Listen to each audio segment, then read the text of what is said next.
Welcome, everyone. This is the Zero Waste Advocacy Committee's show of the Northern California Recycling Association. We meet the second Tuesday of every month. I'm your host, John Moore, and we like to do something new and something old about zero waste every month. This month, we're going to have something new about something old. About a year ago, we had on the show the marvelous Shilpi Chatre. And she was talking about her group, People Over Plastic. And as the name implies, she was heavily advocating against plastic products. And at the same time, she was giving voice to people who lived at or near severely polluted land and giving voice to them. So it's a year later, and People Over Plastic has a new name. It is now called Counterstream Media. It has a new executive director, which we have with us tonight, Michael McKenzie, and we're going to talk about, how the name change came about, whether that meant a mission change or not, and we're going to talk about what they're doing in what they call their season of Dissent, which seems very apt. For the old part of the show, forgive me, Tom, we like to present readings from the excerpts who have given interviews to the Recycling Archives that was founded by Urban Ore. And tonight, Susan Kinsella, who's the director of the archives, will be reading some excerpts from the interview with Tom Padia. And Tom is on hand tonight to show that he's still around and we can ask him questions. So thank you for joining us, Tom. So I'll get right into it with Michael. Counterstream Media, how did that come about? Yeah, so before I came on as the executive director, I was an advisory council member of People Over Plastic.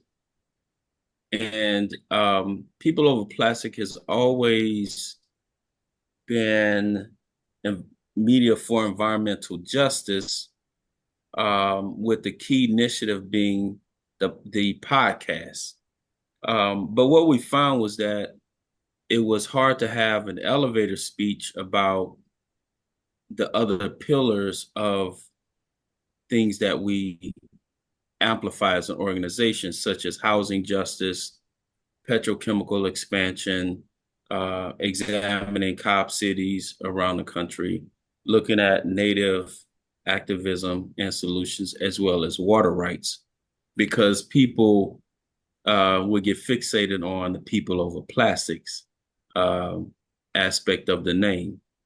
So a part of my job was to look at rebranding and restructuring, so that we can have easier elevator pitches on what it is that we do and amplify. And a part of that was to workshop different names. And so we were able to get together various focus groups. We threw out several names, and what landed after throwing a lot of paint at the wall was Counterstream Media.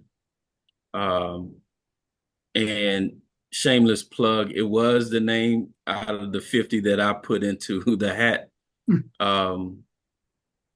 But there were several other very attractive names. And one of the names was Peace and Riot. And we love Peace and Riot so much that we felt it was important to actually start a digital magazine. That's something that I wanted to bring into the organization. And we named the digital magazine Peace and Riot. We also felt it was important to keep People Over Plastic as sort of this grandfather initiative. And so People Over Plastic podcast has just produced its 5th season. And the theme is Season of Dissent. And so that's a story in a nutshell in terms of how we got to the name. And in the midst of that, we were able to incubate The Margin, which is an investigative journal. Mm-hmm. And so those 4 initiatives would then now serve as the collective of initiatives under Counterstream which is Media for Environmental Justice. Okay, so I'm going to ask you the elevator speech in a moment, but in addition to the name change, was there any kind of mission change? There's no mission change. Still Media for Environmental Justice. And but what has expanded is the unique focus areas and the specific visions for the individual initiatives. So, for example, Solidarity Rise is an initiative. That's an initiative that I came into the organization with. And Solidarity Rise is inspired by Freedom Rides. And what we found was that it's important to be able to have people get a sense of what happens on. Well, first, let me back up. The idea of having toxic tours in many instances is problematic, particularly in certain communities. It could come off as extractive. And so there was a narrative shift around even the name Solidarity Rides. And as I mentioned, Solidarity Rides it's inspired by Freedom Rides. And so we're excited to actually be releasing our first documentary short of Solidarity Ride coming up really soon. We actually just finished the editing of the final cut. And this first series of Solidarity Rides centers on convergence, resurgence, healing, and justice, where we brought community members from the Gulf South to Appalachia, Louisville, Kentucky, specifically. We looked at Rubber Town, and then vice versa. We brought community members from Appalachia to the Gulf South. And we were able to capture that on film. And in Louisville, we hosted a policy summit with Black Appalachia Coalition at Simmons College. So it's a beautiful documentary short. It's my directorial debut. I'm not quite Spike Lee yet, but I love the feel of what we were able to achieve with this documentary short. And so, again, Solidarity Rides is part of the collective of Counterstream Media, and it's all media for environmental justice. Well, I hope you get your courtside seats at the Knicks games. But I'll take the Rockets. Okay. So it sounds like Yeah. the name Counterstream Media implies a media presence, and I take it that while it's important to do good things, it's also important to let people know when you're doing good things. So how did you connect to the media part of the thing? How did you incorporate that? Yeah, absolutely. One of our key values is pass the mic. And what we try to do is facilitate space where folks in their communities can speak about the solutions and issues solutions they want to uplift, but also issues that they're facing. And so just based on the capitalistic structure of media, mainstream media, that's just not going to happen. So, in other words, if you look at an organization, a company like BlackRock owns part of Exxon as well as part of Disney. And Disney owns ESPN and other media outlets. So BlackRock isn't going to allow ABC News or any other news outlets to talk about cancer clusters in X, Y, or Z communities, whether it's Eugene, Oregon, or Fifth Ward, Houston. So again, a part of our values is to pass the mic and understand, understand the power of narrative shift, and understand the tools that we have to get messages out there to community members and broader communities that's outside of a vortex. Because oftentimes what we find is that frontline advocates or environmental justice advocates or even these organizations, they often may speak in a vortex, right? So they may have a Facebook page or Instagram page, but it's the same people.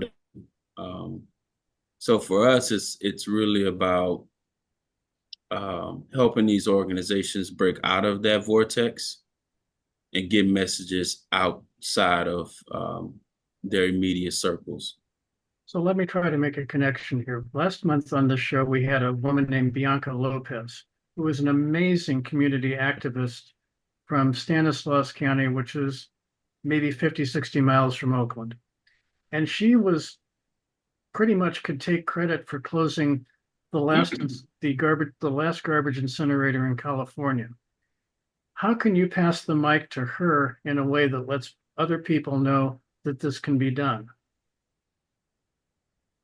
Yeah, again, with our multimedia initiative. So from a quantifiable standpoint, our goals with Solidarity Ride documentary short is to achieve 200,000 views through our release on our website and as well as through the independent views that we'll get on our social feeds, as well as how we strategically work with PR firms as well, because it does. As a former athlete, I do know that I need the left tackle to make a certain block for me in order to gain 15 yards, and so someone would benefit from being on a podcast that would reach an audience, for example. And so that's on the Solidarity Ride part. But then, for example, on a podcast, our podcast is really trending and in this category, becoming one of the top listened to podcasts. And that's the People Over Plastics podcast, top listened to podcast in its category. That's another example. Another example is our digital magazine, Peace and Rise. So we literally take environmental and climate justice leaders and we turn them into attractive subjects, right? So oftentimes in this space, an angle of doom and gloom is taken and you only get so far versus most recently, we had the CEO of Houston Land Bank on the cover, and basically what she does is try to turn brownfields into green spaces, right? And so this is our first time being on the cover of a magazine, but for us, it's important that people understand like what she's doing in Houston can be done in other communities. So the city, the municipality owns those brownfield spaces.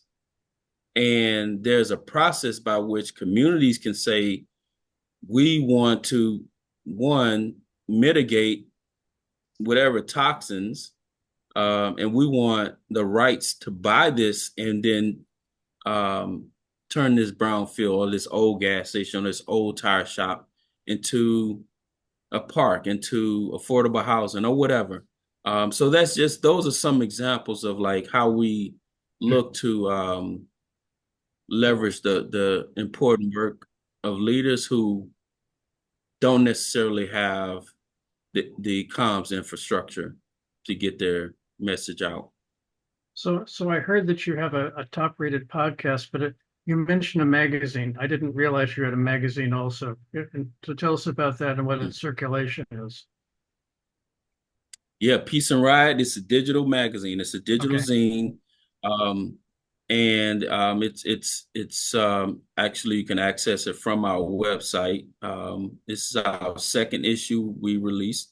Our first issue focused on Appalachia, where we previewed Bishop Marcia Dinkins, who's the founder of Black Appalachian Coalition. And the second issue is where we featured the CEO of Houston Land Bank, which is the largest land bank in the country. And coming in as the executive director, what was important for me was to have a tool where we can sow a communications thread across communities.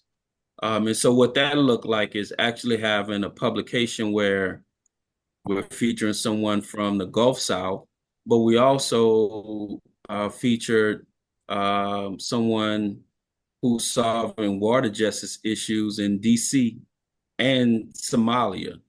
And we featured someone who's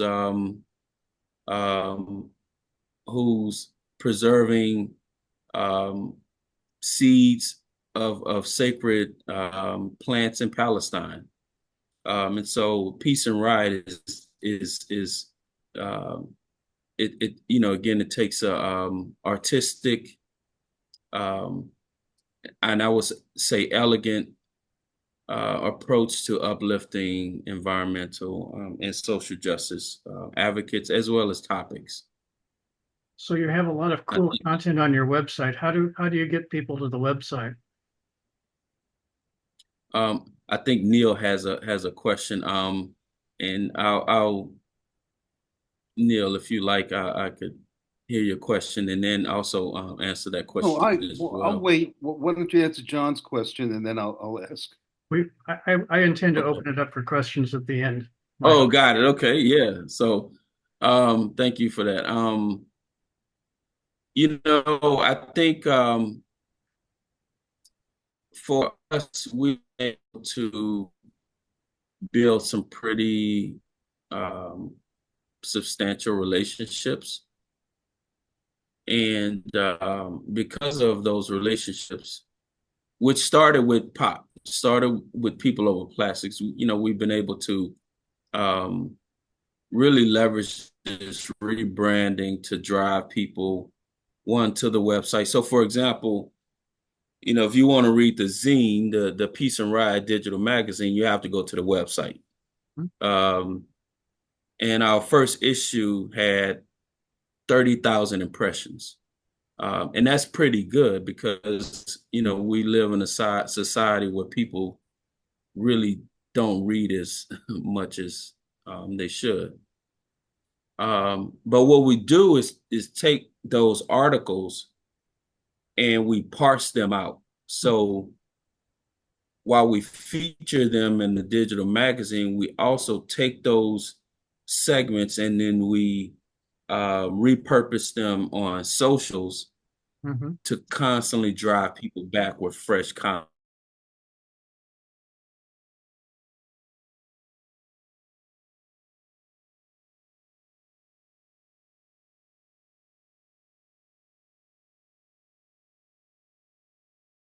Pop it up and put it in a container, and put it right before you as you walk into the fruit section. So, and you want to make a soup out of it that tastes good that people want to buy. We want content that again is attractive and compelling also. So, you know, we're not grist, we're not democracy now. We have a different sort of flavor and feel about our work. We spend a lot of time thinking about style and substance. And we also spend a lot of time thinking about how we could reach more people. So I ask everybody and be a part of narrative justice. I ask everybody that comes on the show the same thing. How in the heck did you get involved in this business? Yeah, I was born in it. Yeah. I grew up in North Baton Rouge. People now know North Baton Rouge as Cancer Alley, but for me, I knew no other life than seeing Exxon chemical tankers right across from my backyard. and seeing family members go into chemical plants to make a living, my father included, only to have, very pervasive health impacts after they retired. So part of my experience was not seeing, but experiencing the chemical explosions and the floods happening from Mississippi River spilling over and the bad smells.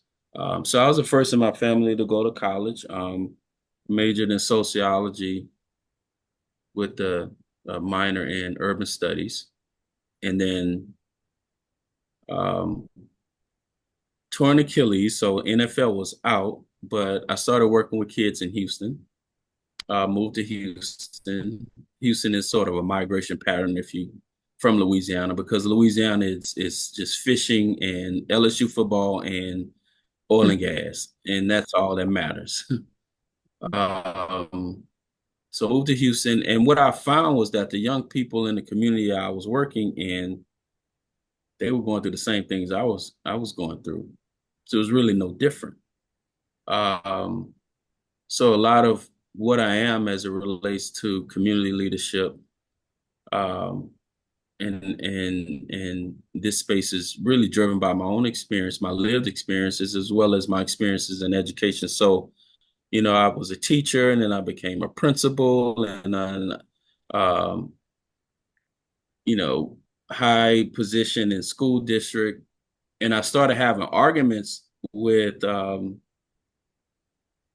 policymakers and standardized test pushers to say, how is it that you can grade literacy and numeracy in these communities and you don't grade the air quality? You don't grade access to food. You don't grade the environment. You're not grading housing access, or you're not grading the number of parents that are facing energy poverty because they're paying 20% of what they earn for the electric bill.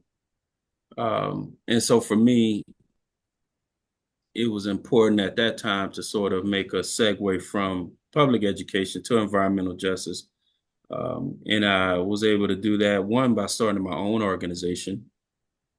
And then also by working with an organization called Taproot Earth. I was a community strategist with this organization and worked with about 400 or so organizations across the Gulf South. So I had a lot of fun going in communities, helping communities solve problems, hearing unique solutions in places that I was aware of, but it's great to go to Mobile, Alabama, and Pensacola, Florida, and Port Arthur, Texas, and build relationships with folks across the Gulf South, and even Puerto Rico in that role. And then from there, I found my way here as executive director of Counterstream. So you and I are kind of in the same business. I'm a lawyer. We're in the storytelling business. And as we know, good stories are about people, not about things. So how do you make a good story about, air pollution or food insecurity in a way that you, having observed those things growing up, can make clear to people who need to see that? How do you tell that story? I think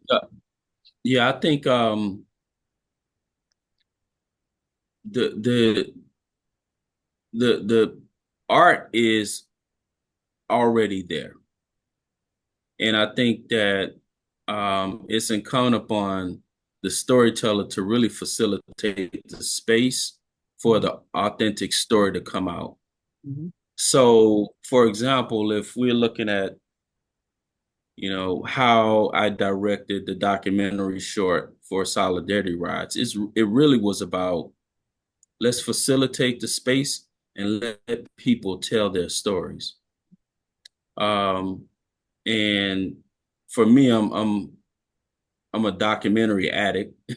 So I think most people can appreciate these raw and authentic stories and the art that comes from that. And so I think our job is to then um, curate that into a way that is consumable, and then also look at, on our end, look at the production end in terms of like, how are we going to now package this in a way that doesn't take away from the authentic story, and then get it out to people who may not have access to this story, who may not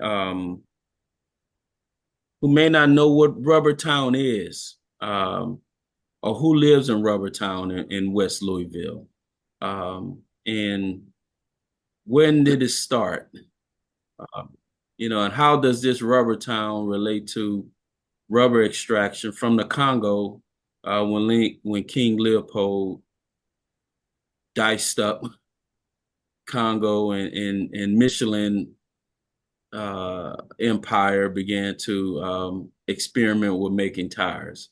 Like, for us, the story is already there. We just have to polish it and put it out. A lot of people don't really know the story of King Leopold, and it's a bad story in a lot of ways. And he privately owned that land. It wasn't owned by his country; it was owned by him. But yes, a good documentary telling a great story is a really wonderful thing. Can you point to a story that your organization has told that led to a tangible impact, policy-wise, change-wise? I'm not. It's hard to really speak of from how a story tip policy, but I always say that it's important to think about these things from a biomimicry standpoint, which is like, how can we be happy being a drop in the wave, in a tidal wave, So, for example, I don't think that when we look at politics, for example, there is one tidal wave that did a good job of like simplifying its message, and getting people emotional about like moving in a certain direction. And that just didn't happen on another side. There's so many intersectionals, like, oh, we want this and we want this, and we so for us, it's like just really doing our part to be a part of a wave of things that's important to frontline communities. So for example, we, everything that we do, it then looks at those 4 pillars, and we really try to be wind behind what frontline communities are saying that they want. They don't want petrochemical sites to constantly receive new leases. They don't want polluters to just have a green light to continue to pollute their communities. And that's just what we try to amplify. So, sorry, I'm adjusting my lights around here. Here we go. So, your experience growing up was in Louisiana. I remember talking to Shelby a lot about her work in the so-called Cancer Alley. We've talked about Louisville and the Congo and Somalia. Are you reaching out to anybody in California, or are we kind of okay out here? No, we were, again, I was just in Oakland meeting with the team. We do plan on having a documentary short screening in Oakland But before Oakland, I was actually in Portland. I know it's not California. I was in Portland, Oregon, and we met with some funders and waste pickers. And there's a lot of interest in terms of like uh, amplifying the story of how um, a particular waste picking program actually is transforming the lives of individuals that were homeless. And so, and um, so that's pretty fascinating. But we are fiscally sponsored by Occidental Arts and Ecology Center. And so in a previous role as a community strategist, I was able to spend some time at OAEC for about a week or so and actually look at and tour some land that was given back um, and look at what people are doing in terms of reclaiming land and that sort of thing. So it's pretty exciting. When you mentioned the waste pickers, what are the waste? Who are the waste pickers? What are they? We don't think of Yeah, we don't use that word too much. yeah. It was actually what it was my first time really hearing the term used so pervasive. But in this particular context, the waste pickers, which is what they call themselves, were in this particular case individuals who were able to start bottle reclaiming programs Mhm. by supported at the state level in Oregon, and so part of the learning was to see how they were actually able to use um, this bottle repurposing program for immediate payouts. They talked a lot about some of the challenges, but also some of the positives in this initiative. And there was one compelling story again of where a gentleman was homeless, um, and now he sort of leads his own facility. Um, So and so a lot of times these Mhm. were unhoused people that somebody had organized to salvage discarded bottles on the street and redeem them for money. Salvage discarded bottles. Yeah, absolutely. And the system, as I understand it, in Oregon in particular, there's a pretty reputable system in terms of how they reuse those bottles. Mhm. And so, it's almost, I believe, it's almost a model for the country, essentially. So, Yeah, California does not have a robust bottle reclamation system anymore. mhm. Yeah, neither does Texas. Well, with that, I'd like to open it for questions. Mhm. Neil, did you have something you wanted to ask? You have to unmute though. Yeah, thank you. And thank you, Michael, for the presentation and for your work.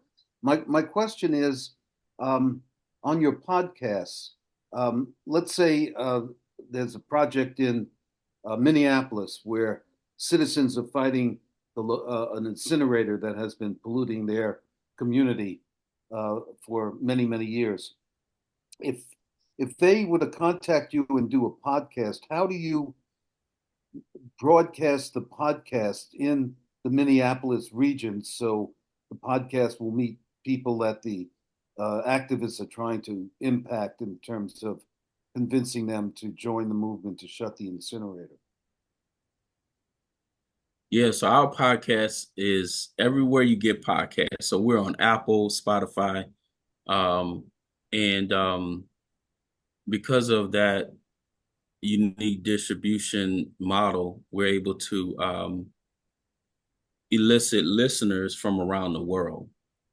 I see. And so again, this season 5, we had people from different places. You know, we had people from California, New York, and indigenous communities as well. And so you know, but being able to be, you know, to have unique distribution in those spaces allows us to be equitable and nimble in terms of, you know, how we can market to a particular segment. Thank you. Mary Lou? Absolutely. Yes, you work with converting brownfields, which has been very interesting to Dan and me for a long time, because brownfields are polluted lands that are not suitable for a whole lot of activities. But if you pave it over and make it okay to be on the surface as a human walk on the surface, how do you do that? What do you interact with, like the federal EPA or state toxics people? How do you identify?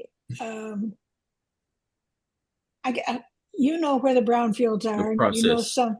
Yeah, who do you have to work with in order to get permission to build something on the brownfields? Because we think that the brownfields offer a really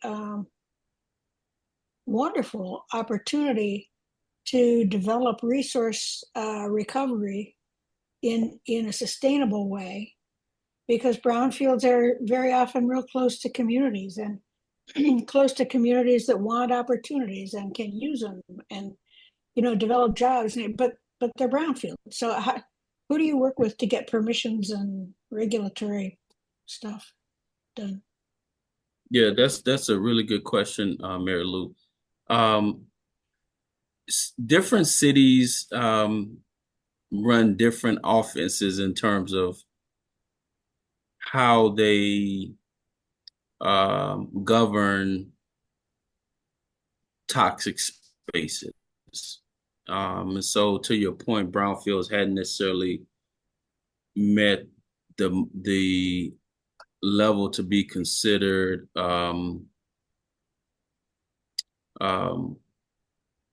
toxic, completely toxic. But a first step would be to identify the particular department, the particular department that actually has authority over those particular sites.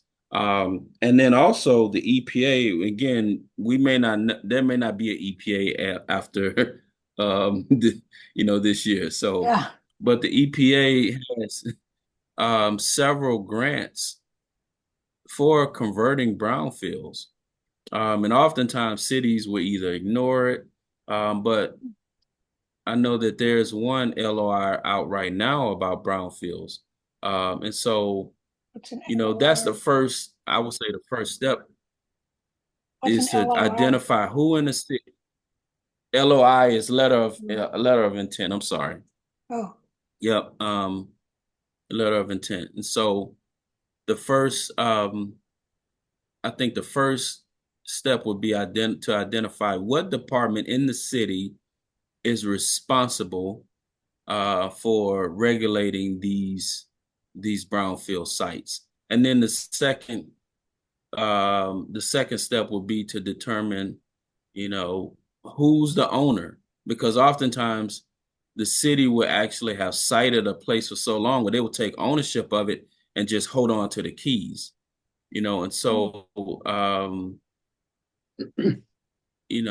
I think communities have a great opportunity to come together and say collectively, we want to do something with this. we need you, the city, to tell us what's the next step. In Houston, it looks different than it does in other places. In Houston, the city actually have funds to say, okay, you sign up to become authorized to transform these sites, and we'll do the testing for you. And we'll Wow. do the testing for you. And then you're responsible for getting community buy-in to put together a community engagement strategy to then determine what the community is okay with having that site, turn to. And so that's the step here. It could be different in different places. So it's actually very often or sometimes it's actually public lands. It's city owned or It's community owned. more public lands, and the city, may not have the bank account to do something, unique with it. And oftentimes they'll sit on it and make a backdoor deal with a developer who, may have the money, or they'll facilitate a very quiet auction that they don't apprise the community of. That happens a lot. And all of a sudden you see a hotel popping up. You're like, well, how did that happen? And that's because the city is, they're notorious. Yeah, and politicians are notorious for, you're right, for facilitating these backdoor agreements, and so But if you get definitely. if the community knows about the property and you make a presentation to the community and you give them an idea, here's something that could happen on this land if we all get together and make it happen, and approach the city council or whoever and say, we all want this. That could be a way to develop in a sustainable, reclaim the terrible polluted land and redevelop it Absolutely. for sustainability. Absolutely. I mean, you hit the nail right on the head. Show up to the city council meeting and ask the question, and that then becomes public record. But again, a part of how these sites are able to stay is because of a lack of knowledge and awareness in terms of these processes. And politicians aren't going to go out of their way to say, let me teach you how to convert a brownfield into a green space. That's just not something that they, want to do. And so, to your point, getting a gang of 3 and 4 to show up can turn to 9 and 15 easily. Gang of 3 or 4, that's a small group. So the recruitment begins with small groups. Recruitment begins with small, absolutely. Absolutely. I have one more question of Michael, and then we need to move on to our archives segment. So could I say something too? Question? Yeah, I wanted to just say that there's a natural affinity between Urbanor and you, Michael. And I would love to have us get together and organize a tour with that group you met with in Oakland, a tour of Urbanor. Okay. And we could then, walk you around and show you how it works. But the other thing that I have in mind to tell you is that Urbanor is a for-profit company. And, we're also a capitalist company in the sense that we have working capital. That's all the sense that there is really to it. But the fundamental thing is we have a base wage for everybody that works with us. Then we have a second part of the wage structure, and that is we share income twice a month at a very high rate. So that ends up being quite a large amount of money, $7, $8, $9 an hour. And then we have a third part of it, which is a profit sharing. So if we make a profit, it doesn't go into Mary Lou's in my pocket. It goes into the company, and it's used for as working capital to buy things like our solar collectors, we have 265 solar collectors on our roof now, and we paid for it with cash by selling reusable goods. And we can tell you that story and tell you what the effect is. It started with, that one took a PG&E bill that was $2,400 a month, and it's now down to, well, this month, nothing. Most months, $28. So Dan, I'm going to connect you with Michael. Yeah. I will connect you with Michael so you can talk to him further about that. But you sort of segued into my last question, Michael, which was Thank you, Dan. Yes. the Northern California Recycling Association is, an organization that's about 50 years old. Many of the older people that you're seeing on this Zoom at one time have been part of its stewardship, but we have transferred that stewardship to a much younger crew of people who are doing some very interesting zero waste things. How can your group, how can you pass the mic to them? Yeah, by doing just that, by literally setting up production playbook to then, design what story that we want to tell. And I know it may sound simple, but it really is that simple. As you guys know, everything that great that happens just with an idea. And so a part of our strength is actually to show up and hear the stories and hear the possibilities.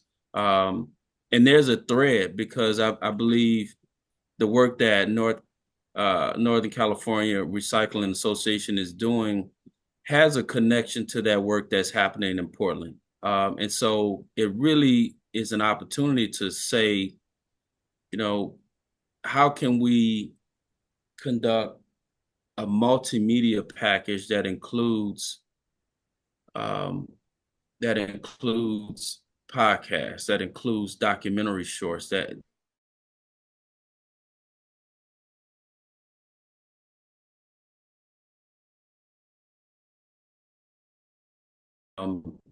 and how can those premieres, how can we then show up to different universities to then show folks, the work that Dan is doing? Because people are, Dan and Mary Lou, because people are struggling with paying their electric bill, right? And so, and people are struggling with businesses that don't share profit.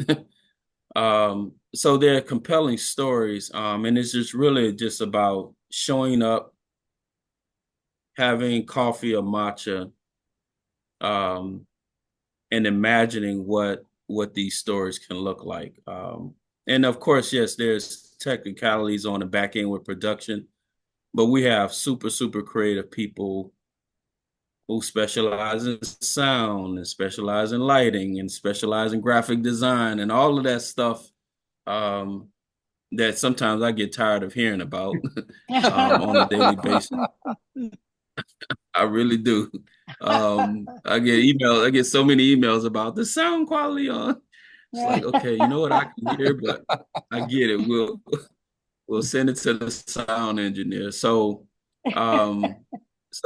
so John, it's really that simple. It's really about taking the next step and then just imagining what these stories could be like, because people need to know. People in different generations need to know of the work that's being done, that's been done.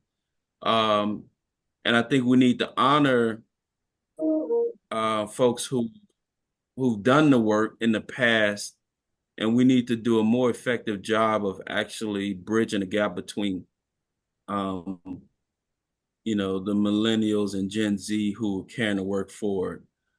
I have the privilege of being Generation X, so I love sitting in the middle to like bring groups together to create these opportunities. So, well, thank you for saying that. This show really is about advocacy. It sounds like you're doing a lot of really good advocacy, and you have some really great ideas about how to approach it that we could all learn from. So thank you for, giving up your dinner time to be with us tonight. and talking about those things.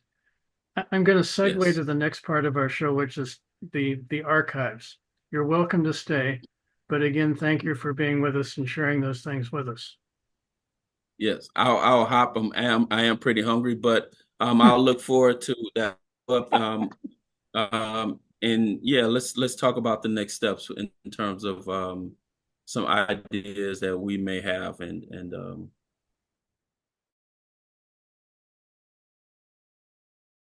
From somebody who really did do a lot of this stuff, really was important in getting it done.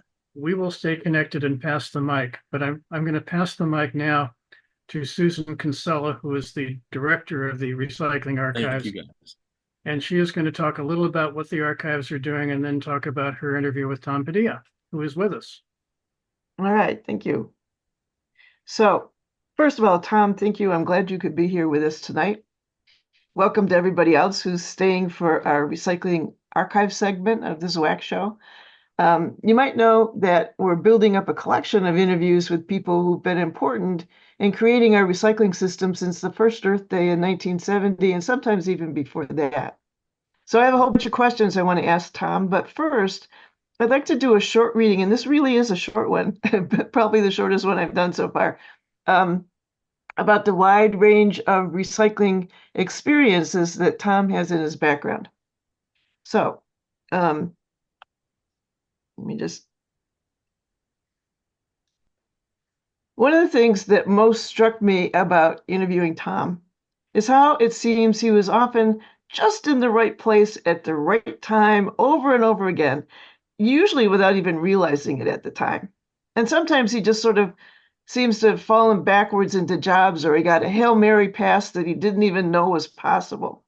And the result was that over and over again, he ended up working in parts of the California recycling system that we all just take for granted now. I mean, when Tom was doing them, they were the cutting edge. These were the jobs that were trying out and creating the systems and structures that now we just take for granted. So let me start back in 1971 when Tom went to UC Santa Cruz. He says, "I switched majors several times at first, but at Santa Cruz, you have to declare a major at the end of your sophomore year.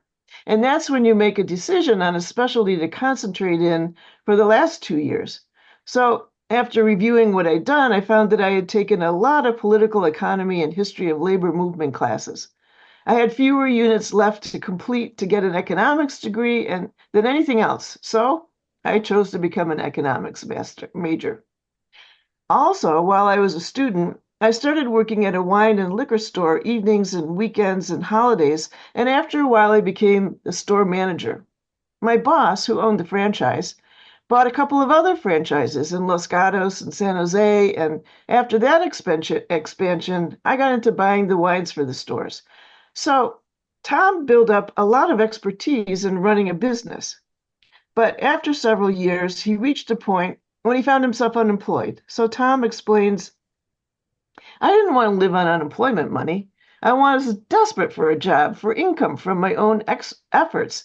Somebody told me that Ecology Action's Recycling Center out in Live Oak was hiring, so I went there, and I talked to Enrique, the business manager. The recycling center was a small operation on a dirt lot.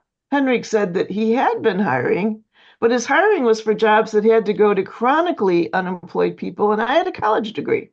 Well, I gave him a resume anyway. So then Tom went on to apply for several other jobs as well, but he explains, a month later, Henrik called me and said, 'Hey, Tom, I'm leaving my job to go work for Tom Hayden down in Santa Monica. Are you interested in taking my job?' And I said, 'Oh, yes.' So I interviewed for his position and ended up getting it because I'd managed a small business, that wine and liquor store. Also, I think I got the job because I was very much committed to environmental issues. It was true that I hadn't done a lot in that field up until then, other than go to lectures and read widely, but the board of directors offered me the job with my existing qualifications, and I was just as happy as a gopher in loose dirt." That's one of the things that I loved about our interview, the great sayings that Tom came up with. So this job at the Ecology Center near Santa Cruz included running the organization, managing staff, and figuring out how to fund a small nonprofit. But also, as he describes it, the job description I was hired to fill said I was a business. But the fact is, I drove the recycling truck a couple of days a week. I bought cans, I baled materials, I did a little bit of everything. And that was nice. I liked that balance between mental and physical work. Once we bought trucks using a state grant, we were able to do some collections by going to the source. We began with a commercial route 1 day a week. We collected from the county administration office building in Santa Cruz. And we also collected from the university, which is a big spread out campus. Our drivers, including me, would go all around to different cafes and dorms and offices. After Ecology Action got the recycling service contract with the county, I provided the documentation about the drop-offs and the tonnages and all, and that helped us get a contract that paid the center for our disposal service, providing stabilizing income to smooth out the ups and downs of fluctuating newspaper prices. And then, as often happens, love changed Tom's life. He says, I got back in touch with a girlfriend I had loved in my earlier years, and we got back together. She'd moved to Oakland, and we drove back and forth for about a year, but I could not convince her to come back to Santa Cruz. Well, if the mountain won't come to Mohammed, Mohammed will go to the mountain. I gave notice to Ecology Action that I was resigning. But while still in Santa Cruz, but commuting to Oakland to see Julie, I had started attending NCRA meetings, which were often held in an El Cerrito meeting room, and Joel Witherow was always there. Joel was the community services director for the city of El Cerrito, and one of the city services he managed was recycling. So Joel offered me a job working for the El Cerrito recycling program, and I accepted his offer and relocated to the East Bay. He called me assistant manager, but what I was doing was driving a city recycling truck and collecting curbside recycling setouts and working at the recycling center when I wasn't on the road. That was fine with me. Besides being interesting, that job financed my move out of Santa Cruz, and Julie and I got married. So that's how I got the job at the city of El Cerrito. Okay, so this job that Tom got in El Cerrito also included creating generation studies to determine participation rates in pounds collected per household. I asked Tom, how did you put those kinds of studies together when so many others were having so much trouble figuring that out? Tom just answers succinctly, no secrets, it's just math. So after about a year and a half in El Cerrito, Tom went to work for Californians Against Waste as a community organizer, building up support for AB 2020, the bottle bill, that after many fits and starts eventually passed. And at that point, Tom says, I wanted to go back to working at actually doing recycling, not just passing laws telling other people how to do recycling, or even mandating what to do with their excess stuff. And then Tom shifted into the for-profit world and went to work for San Francisco's NorCal, which is now called Recology. Originally, he was recruited to work there by Dan Cotter, who asked Tom to help set up AB 2020 redemption centers. But within that first year, he was promoted to head up the design and startup of the new residential curbside recycling for the city and county of San Francisco. He ended up working for NorCal Recology for just under 5 years. A very short stint followed at R.W. Beck's engineering consulting firm, helping governments write AB 939 plans. And then a job opened in Alameda County, working as a recycling manager, heading up compliance with the new Measure D, the citizens initiative that added recycling funding and mandates to the county charter. And this job, of course, morphed into what we now know as Stopwaste. Tom worked there for 27 years, his last job of many. So, Tom, I got a bunch of questions for you. First of all, how about a round of applause before you go any further? I wish Michael had stayed on because that's exquisite storytelling. Yeah, yeah.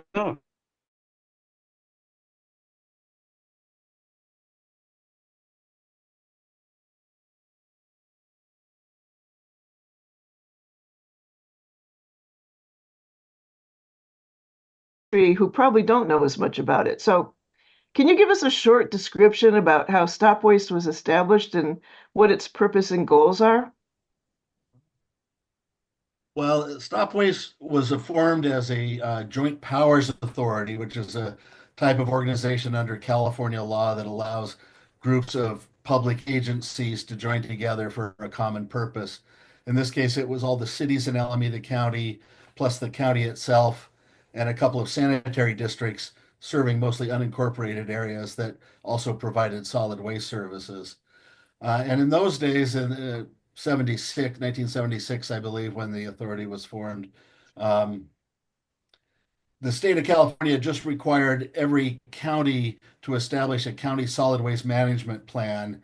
And the main purpose of that was just to estimate solid waste landfill needs for the next 15 years and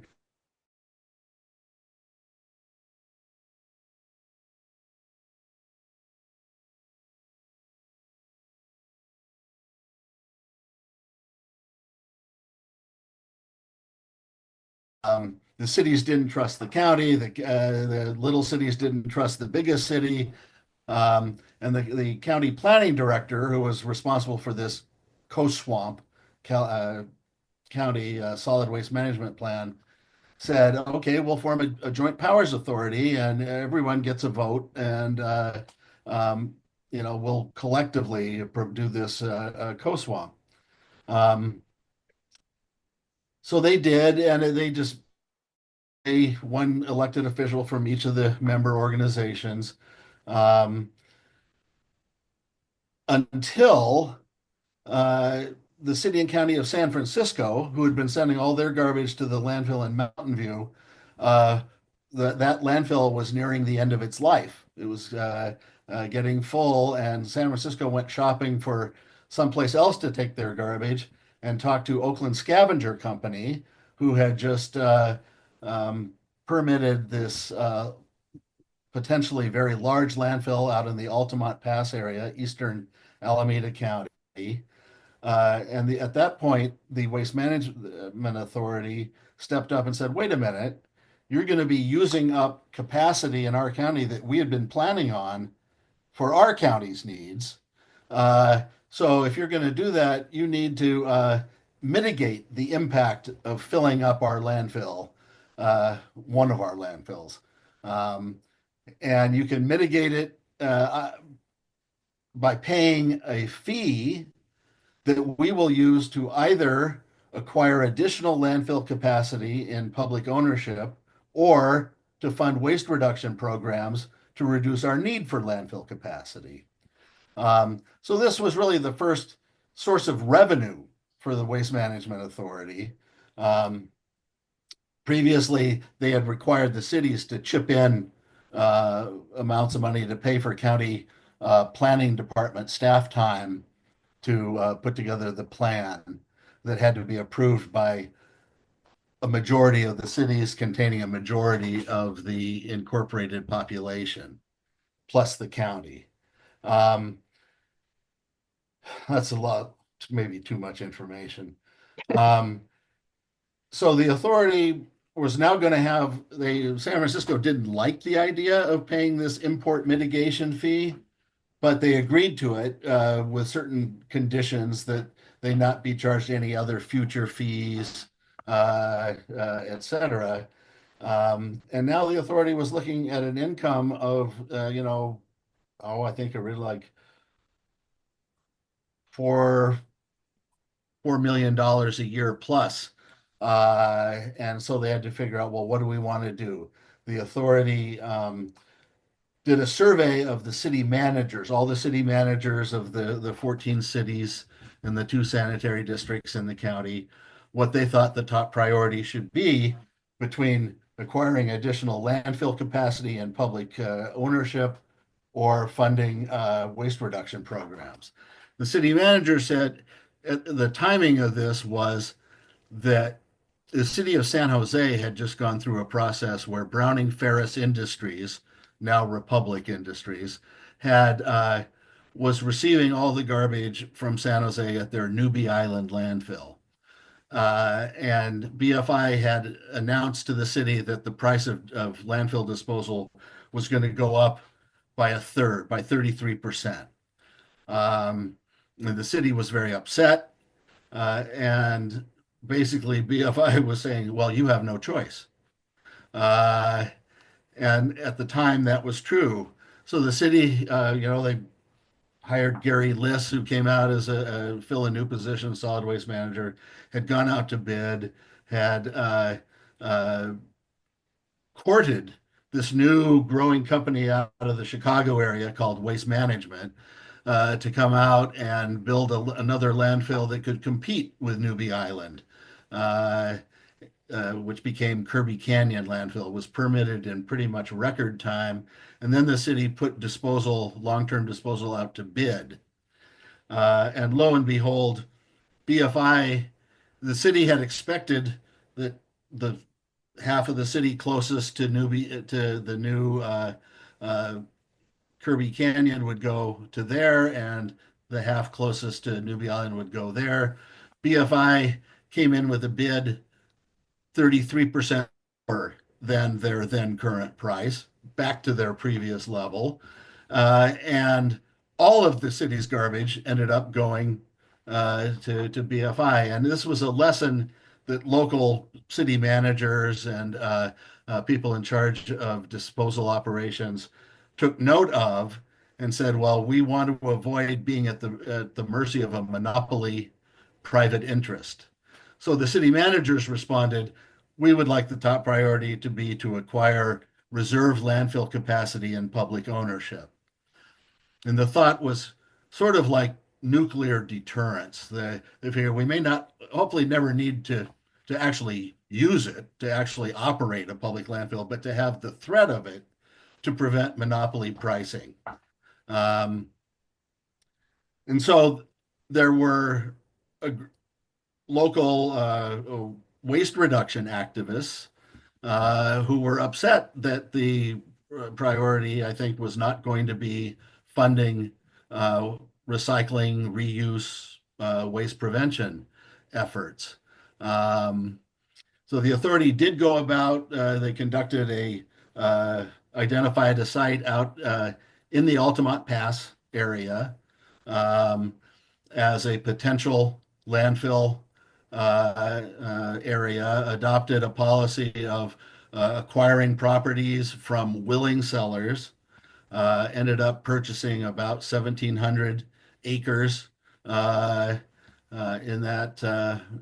just south of 580 near off North Flynn Road, and went through a planning EIR for landfill disposal in that area. And that, took a period of years and millions of dollars to do all that. So I think Dan and Mary Lou and others can provide a lot of detail on this, but the local environmentalists were saying, well, if you're not going to, prioritize using this import mitigation money for waste reduction purposes, then we're going to write an initiative to impose a landfill fee, disposal fee that can only be used for waste reduction purposes. And that's what became Measure D that passed countywide. And had language in it that said if this measure passes, this county charter amendment passes, then the Waste Management Authority can elect to make this newly created recycling board a subsidiary body of the Waste Management Authority, or if not, it'll become part of the county government.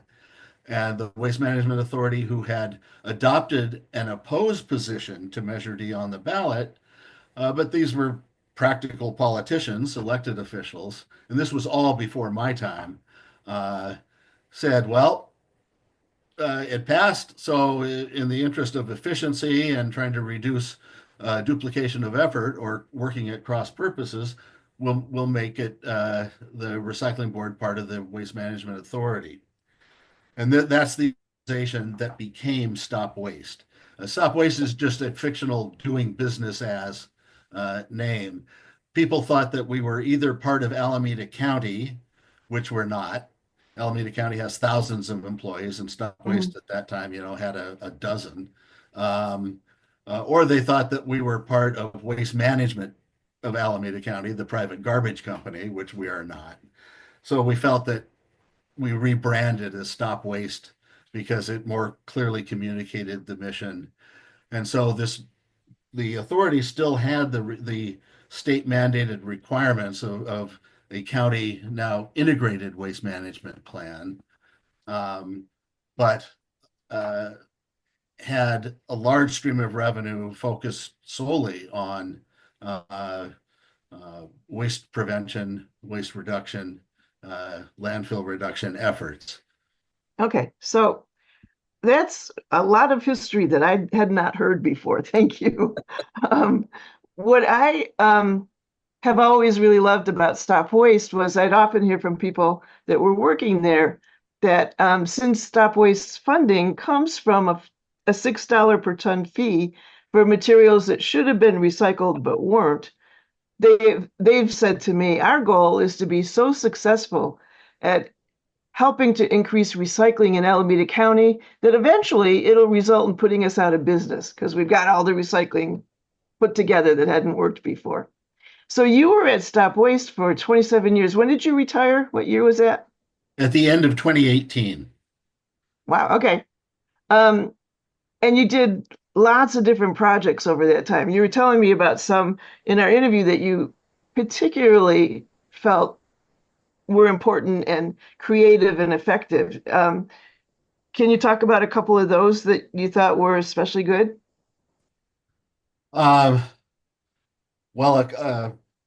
Ones that come to mind immediately are we had a grant and loans program that was one that, we didn't bat 1,000 with people that we gave grants or loans to, but we had some stellar successes. One of them was Urban Ore, that we were able to provide a loan to at kind of a critical time that allowed them to move to their current site and expand.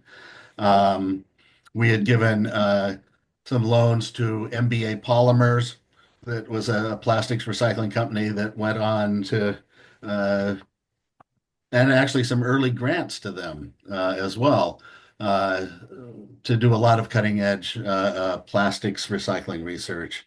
One to TriSed Community Recycling was a very large grant that allowed them, as a nonprofit recycling operator to move into their current location and control their own future with owning the property that they're on. So the grant and loan program, I particularly took some pride in.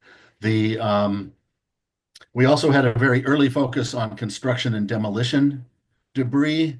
When we had some of the early efforts we did were to waste characterization studies to find out, well, just what's going into the landfill and who's bringing it in, where did it come from, and found that in our first one, about 25% was from construction and demolition materials. And so Wendy Summer and I worked on that program when she was first hired as a planner. She later became the executive director, and developed a model construction and demolition debris ordinance, one of the first ones. The state later, I think, copied a lot of elements of that, and looking at both opportunities for reuse as well as for recycling of material that, a lot of people, when they think of trying to think residentially, when they think about zero waste, and if only I could recycle my yogurt cups or whatever. Well, one demolition project on a multi-story building weighs, takes up a lot more space than all the yogurt cups combined. Okay. Since I know we've got a couple questions already, let me just ask others to join in. Neil, what did you have? You had a question.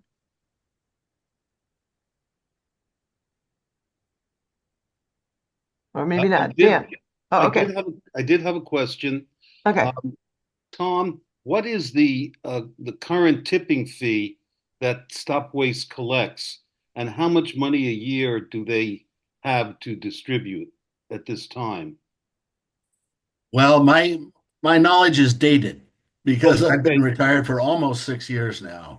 Sure. Um, Stopways used to have, when I was there, a total budget, I think, of about 18 million uh, Wow.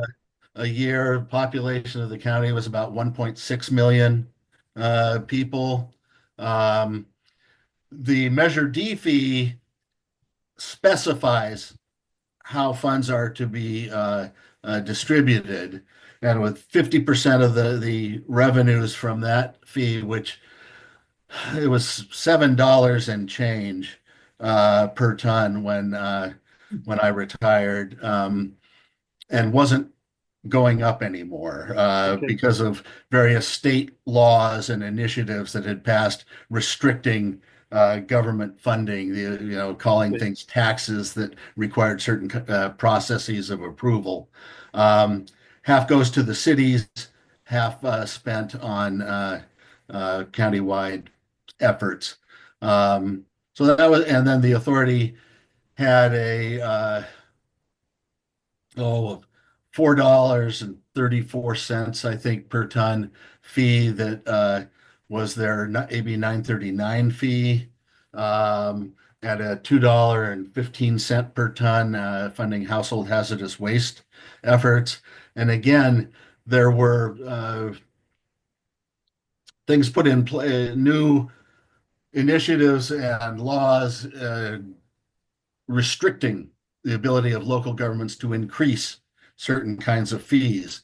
So in order to get more money for the household hazardous waste, they couldn't increase the per ton fee um, anymore. So they've imposed some fees on property taxes that raises the additional money. And there's a whole process for that, but it actually is easier than trying to increase the per ton fee at the landfill, which would have to go to a vote of the people in a general election. Okay, thanks. I Is that was good? I was muted, but I wanted to say that thank you for that data, Tom. Yeah.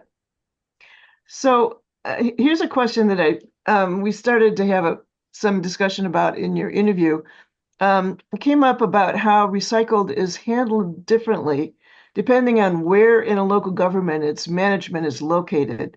So if recycling is being encouraged by a planning department, they're often backing it as entrepreneurial business opportunities. And on the other hand, if the Public Works Department is managing recycling, they're often considering it to be like another aspect of collecting waste. And it seems to me like there's elements of each of them that are important. And I just wonder how you see it coming together, and if what's the best way to site recycling so that it can move into like a different way of approaching the kinds of stuff we collect.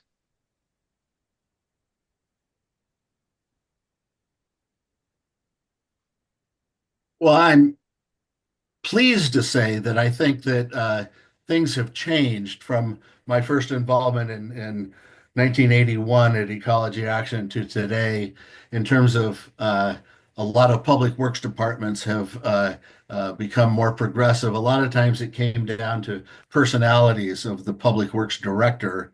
And in the early days, a lot of them were engineers who felt that recycling didn't pencil out. That the cheapest way to collect, 100-gallon automated collection garbage bins and take it to the landfill and, cover it with dirt and compress it was the most efficient way to handle discards. That's not the case so much anymore. It really does vary, I think, jurisdiction to jurisdiction. Um, there are a lot of potential planning problems for siting recycling facilities.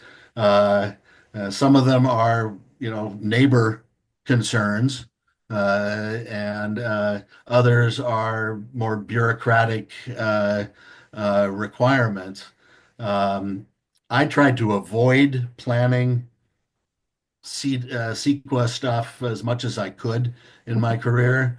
Um, but I think that certainly in my experience, what I found was that having friends in high places, whether that be people high up in city or county government departments, planning directors, public works directors, or deputy directors, what have you, and or elected officials, council members, county supervisors, whatever, can be very helpful at times when you need it. When you need an advocate, someone to put in a good word with the county administrative officer or with the city manager.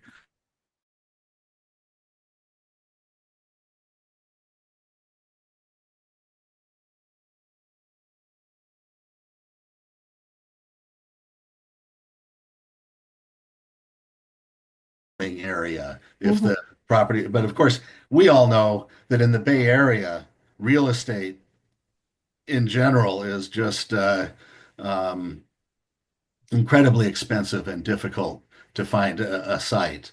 And there's the unintended consequences. I was told by Terry McDonald, actually, of St. Vincent de Paul, who had a mattress dismantling facility in Alameda County. And he said when recreational marijuana became decriminalized, that they couldn't compete on price per square foot with the grow operations that wanted to move into industrial areas. So kind of an unintended consequence. Okay, thanks. John, did you have a question? Yeah. Yes, I do. No, I wanted to ask John first. Okay, I thought- John first. yeah, Okay, sorry. fine. So Tom, you touched on this earlier. And I remember a lot of discussions about, well, if Stopwaste does such a great job of building recycling infrastructure, then people will stop using the landfill. Stopwaste will stop getting the money from the surcharge, and we might as well just have Stopwaste go out of business. That didn't happen. No. What's the short answer of why that didn't happen? Well, I kind of liken it to, a doctor worrying about eradicating disease and being out of work. Um, uh, we made, and I believe the agency is still making sincere efforts to kind of saw off the limb that they're sitting on, but it just seems that decisions that are made by a lot of entities, and certainly commercial and industrial entities, that the cost of disposal just doesn't drive a whole lot of decisions. It drives some, but there are many other decisions. If a manufacturer is testing out new packaging, maybe the cost of disposal is one of the factors, but the shiny, glittery, eye-catching value is overwhelms that, even if it's a non-recyclable package. That's changing slowly, but very slowly. And what we're also finding is that the lack of attention to the materials that have been used to make products out of, or to package them, with like the PFAS, forever chemicals and what have you. We're finding that there's a lot of materials that maybe you don't want to recycle. because you'll be recycling legacy bad things and keeping them in play. Um, so I mean, I did I worked diligently trying to reduce the waste stream, and I think that in some respects we did, and certainly by raising the cost of landfill, um, uh, that provided a certain amount of leeway for reuse and recycling organizations to work against the alternative cost of landfill disposal, but not enough. And I'm not sure what the latest. I've been told by one colleague I know who's still working at Stopwaste that landfill volumes have been pretty flat, but they haven't been trending down significantly. Hmm. Well, I personally appreciate all of your efforts in your career, Tom, and I especially appreciate your ability to answer that question briefly. I have a briefer answer. Excuse me. They each year the amount of the surcharge should have been increased by a small percent, so that the cost of garbage initially, as Tom said, would continually go up. So, in other words, more stop waste, not less, would solve the problem, in my opinion. Hmm.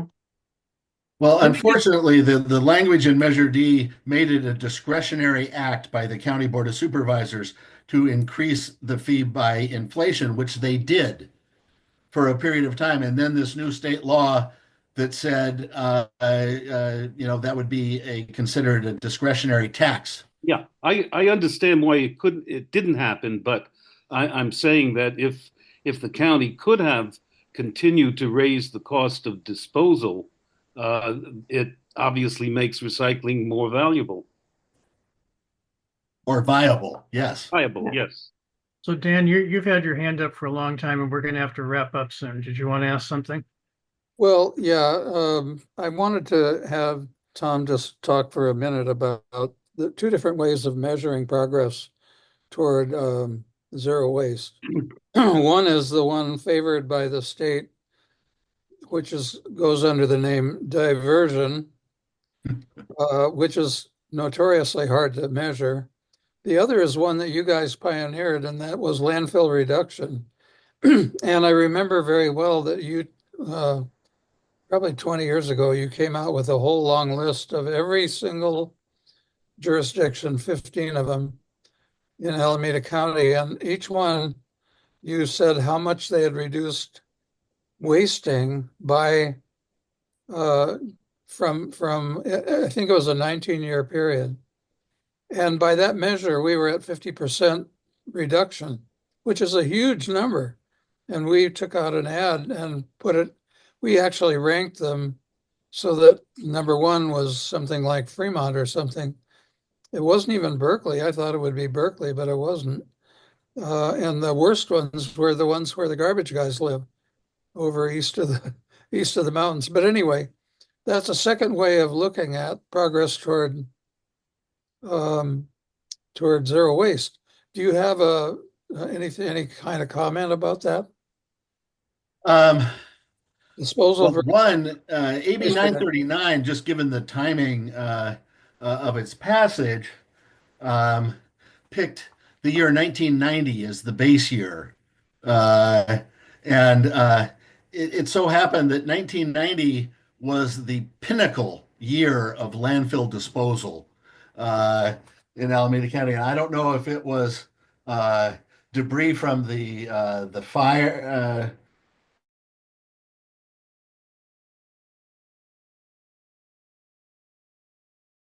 Debris that was being landfilled or what, but that helped.